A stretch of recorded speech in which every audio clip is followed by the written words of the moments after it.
Spoilers ahead. Watch out, and take care. The movie begins with Kate Dibiewski, a young astronomy PhD student, working with the Subaru telescope in Michigan, when she discovers a comet traveling close to Earth. Initially, she does not believe her eyes, but after further investigation, she realizes that the threat is true, and goes to break the news to her professor. Her professor, Dr. Randall Mindy, congratulates on her discovery, and after naming the comet after her, they calculate its trajectory, concluding that the comet will strike Earth in 6 months, and due to its massive size, will cause global extinction. They call NASA in a frenzy, to inform them of this discovery, and the chief of the Planetary Defense Coordination Office, Dr. Teddy Oglethorpe, urges them to come to Washington, D.C., so they can speak with the president about this matter, which is now a secret information. In fact, Dr. Teddy tells them not to reveal the news to the population, because it will only create panic. They arrive at the White House early in the morning, and are left waiting all day without hearing from the president, who is preoccupied with dealing with a crisis involving one of her candidates. The authorities obviously do not take the threat seriously, considering it yet another consideration. Kate and Randall are sent to spend the night in a hotel, where they call their loved ones, and try to find solace in their voices, despite being unable to explain what is happening. Randall checks in with his wife June and sons, while Kate speaks with her boyfriend, Philip, a journalist for a major newspaper. The next day, Kate, Randall and Teddy finally meet President Janie Orlean, and her chief of staff, Jason Orlean, who is also the president's son. They do not take their warnings seriously, claiming that they are warned about the end of the world every month, with justifications such as economic collapse and loose nukes, so for the time being, she wants them to sit around and assess themselves, until the midterm elections are finished. Teddy urges them to leak the information to the press, which could get them in jail, because discussing sensitive material is prohibited, but it is still better than dying to a comet. The president obviously doesn't like this suggestion, because in this case she will have to manage a frightened and confused nation. Elsewhere, Sir Peter Isherwell, the tech millionaire CEO of Bash, learns of the oncoming comet through astronomer contacts. Being a businessman, he decides to investigate the comet and think how he could turn this into profit. Next, Philip secures an interview with the New York Herald for Kate and Randall. They agree to publish their theory, especially after they validate the findings with other scientists, and learn that the White House has denied ever meeting with them. But first they want them to appear on the morning talk show, The Daily Rip, presented by Brie Evanti and Jack Bremer. Before they participate in the interview, however, they meet a singer, Riley Bina. During the show, she talks about her breakup with her boyfriend. After that, it's their turn to talk, but they are not taken seriously by the hosts, who believe that bad news must be kept light. Kate cracks, becoming enraged on live TV, and expressing how terrifying the situation is. However, since the hosts don't take her seriously, and the professor doesn't support her, she storms off. Randall stays to finish the interview, and after they are finished, Brie invites him to drink later. The marketing staff of the New York Herald presents the outcomes of their presentation. The singer who appeared before receives more social media mentions. Kate has become a meme as a furious lady, and Randall is considered extraordinarily gorgeous for a scientist, but no one cares what they had to say. The newspaper decides to withdraw their support, stating that NASA stated that the data is insufficient, but they quickly realize that the head of NASA, who is not even an astronomer, is one of the president's donors, and works for their agenda. To make matters worse, Philip takes advantage of Kate's viral status, and writes an essay about how he used to sleep with her, which she views as a breakup, and Randall can't stay away from social media, arguing with everyone who disputes his scientific knowledge as well as conspiracy theorists. After the president becomes embroiled in a larger scandal, involving some personal images of her private parts, she orders the FBI to bring Kate, Randall and Teddy back to her office, and apologizes for ignoring them earlier. Kate quickly realizes that they are only doing this because they are afraid of failing their midterms, but she agrees to assist regardless, because preventing the comet is the most vital concern at the moment.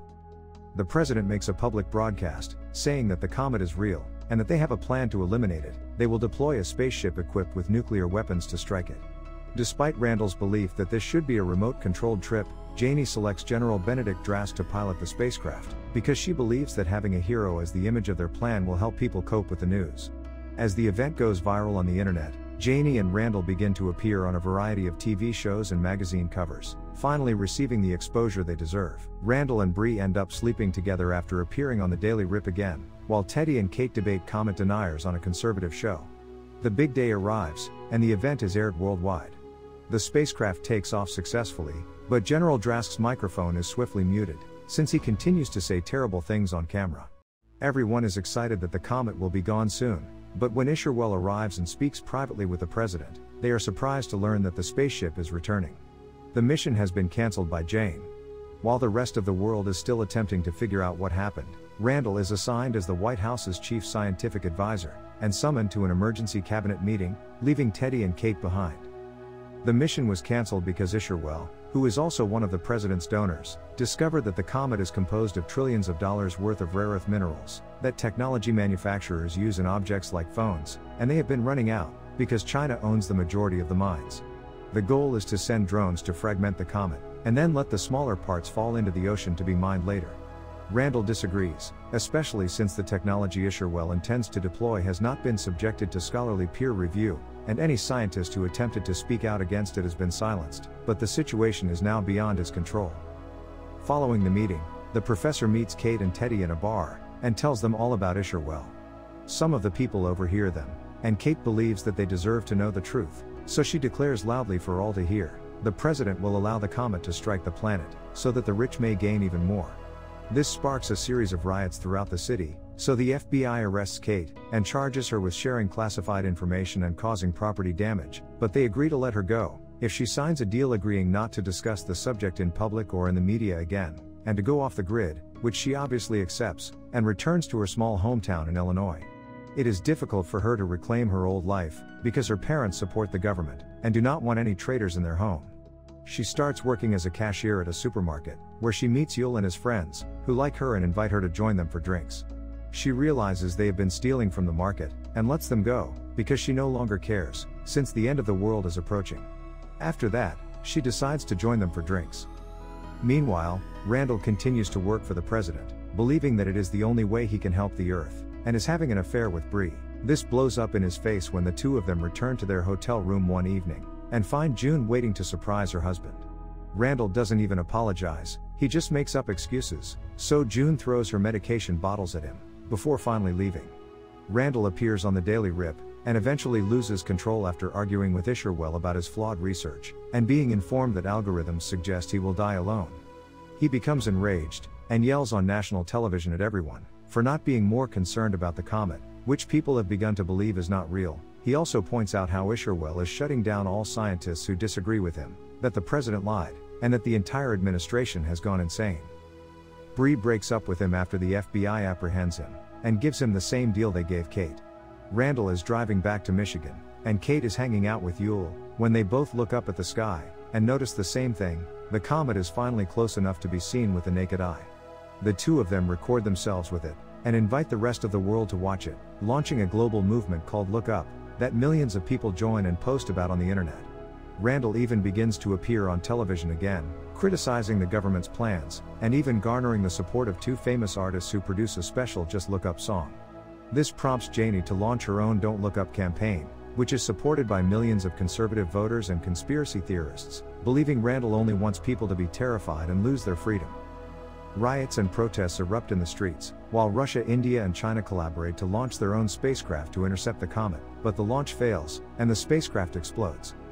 As the comet approaches and the skeptics begin to realize the lies, Randall takes Kate and Yul grocery shopping, before driving them back to his hometown, to spend their final day together, as a family. In these difficult conditions, June decides to accept him back, despite admitting she cheated on him in college, and Teddy soon joins them.